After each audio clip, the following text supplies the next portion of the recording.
Welcome back to my views and news. Three new stories. First one is from Tigray. We know that yesterday an ENDF officer, a major general, Tishome Gamacho, claimed that only ENDF was operating in Tigray. No other security forces were in Tigray.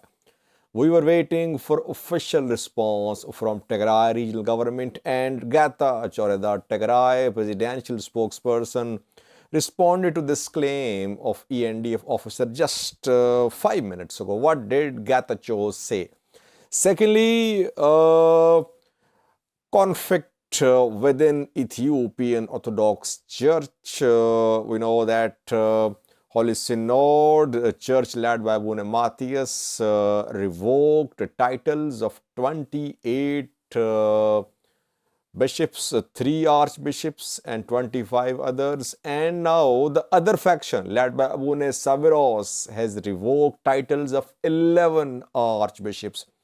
And the other faction, splinter group, is making new appointments, and new appointees are being sent. They are moving towards Wellega, reportedly.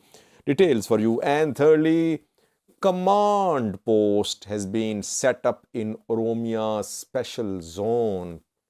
We saw a week-long clashes in North Shore Zone, Oromia Special Zone of Amhara region. Now, ENDF wants to take matters into its own hands there.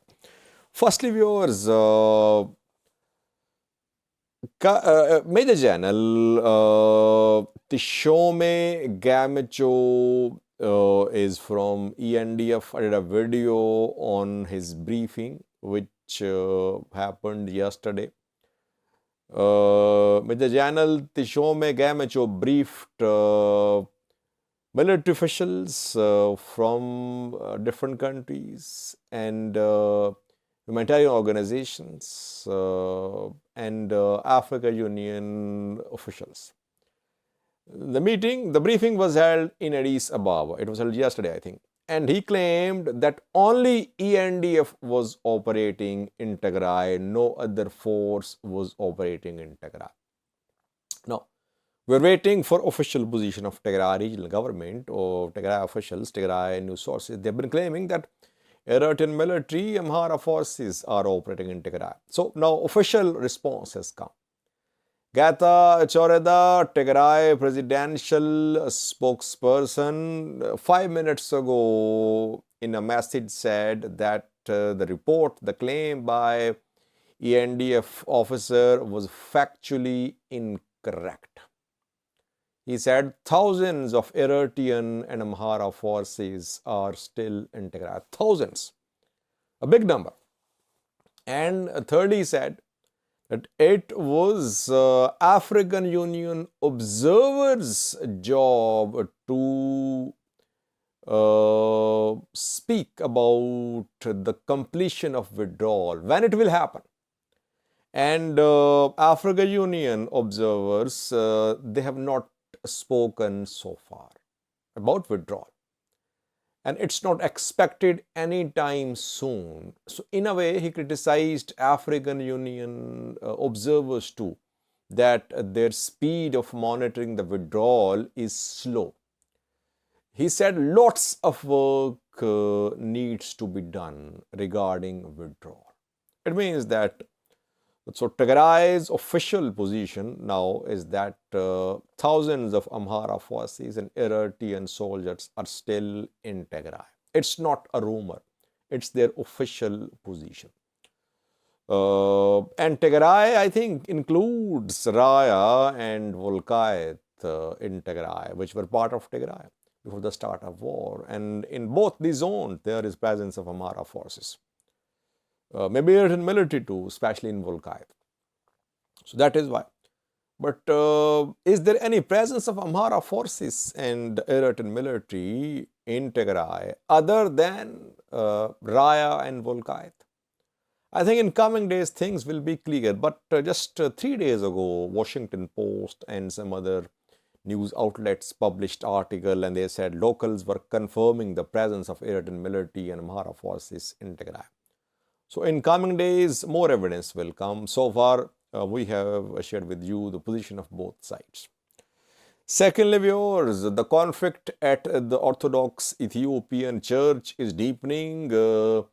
Church authorities, Holy Synod and Patriarch revoked titles of 3 archbishops and other monks, 28 of them. And Patriarch and Holy Synod asked them to apologize.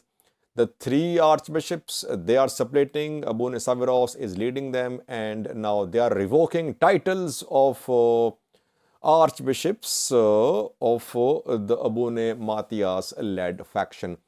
11 archbishops' titles have been revoked by Abune Saviros-led trio of 3 archbishops. The 11 archbishops whose titles have been revoked by Oromo splinter group are firstly Abune Abraham, who is one of the top men after Abune Matthias. He's from Bahirdar, Archbishop. Abune Petros, his deputy of Abune Matthias, Archbishop. Thirdly, Abune Ilyas, he's from Southern Zone, SNNPR, Gamo, Gofa. Abune Fanuel from USA, Washington, D.C. Abune Nathanael from West Shiva and Horogodoro. Abune Yusuf from Sidama. Abune Hinok from Addis Ababa. Abune Dioscoros, Orthodox Bible in charge, and Abune Markorios, East Harage and Somali region. Abune Ilyas from Sweden, and Abune Hono Yakos. These 11 archbishops are from Abune Matthias-led faction, and around 12 hours ago, splinter group revoked their title. So both groups are revoking each other's titles. Question is, who will be in charge of churches? Revoking of titles is happening, but now the two groups will fight over the control of churches, because we are hearing that splinter group is sending its bishops. It is appointing bishops to churches, to dioceses in Oromia, and they are on their way to take charge. For example, in Wellega, Abune Gabriel has been appointed as in charge of Gimbi West Wellega. And some other priests too, archbishops too, appointed in Wellega. They're on their way. So they'll try to assume charge today. Why? Because on Sunday celebrations, religious celebrations will be held by Orthodox church followers. And before that, this splinter group wants to take control of as many churches as possible in Oromia. Where does Oromia regional government stand? Where does Oromia regional force stand? Will they support these splinter group archbishops, bishops to take charge, to take over? That remains to be seen. Conflict is definitely deepening. Splinter group is not apologizing. It's making new appointments. And now the two sides will fight over the control of churches. The splinter group has its influence in Oromia, but it is deposing, it is revoking titles of archbishops in other parts of Ethiopia too, even outside Ethiopia, in US too. So if there is no intervention, you will see this conflict will become graver rather in coming days.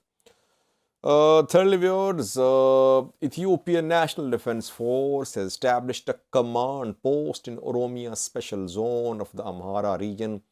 We know that last week clashes started in North Shore Zone of the Amhara region, and from Oromia Special Zone, OLA members and armed Oromos, they launched an attack on an Amhara Special Force camp near Jivaha. More than 20 were killed in that first attack. Fighting went on for days. More than 100 Amhara Special Forces were killed reportedly. On the other hand, Oromo news sources claim that dozens of Oromo locals were killed too. Amhara Special Force was being accused of committing excesses. That is why Ethiopian National Defense Force has established a command post in Oromia Special Zone of Amhara region. ENDF now will be, it is now in charge of security in Oromia Special Zone to avoid confrontation between Amhara Special Force members and local Oromo farmers who are armed in most cases. That is why ENDF is in charge. And reportedly from Kamise, Amhara Special Force members have withdrawn. They were told to withdraw. Last night, ENDF told Amhara Special Force members to withdraw from Kamise, Oromia Special Zone. Why? Because ENDF established a command post there. ENDF is trying to stop direct confrontation between Amhara Special Force and local ethnic Oromo. So it's a serious situation. Addis Ababa to Dassi Road remained closed for almost a week. Partially opened, we got confirmation just an hour ago that road has been partially opened, but tension is running high. Amhara Special Force has suffered losses. Oromo locals too. ENDF is trying to control the situation. Thank you for watching.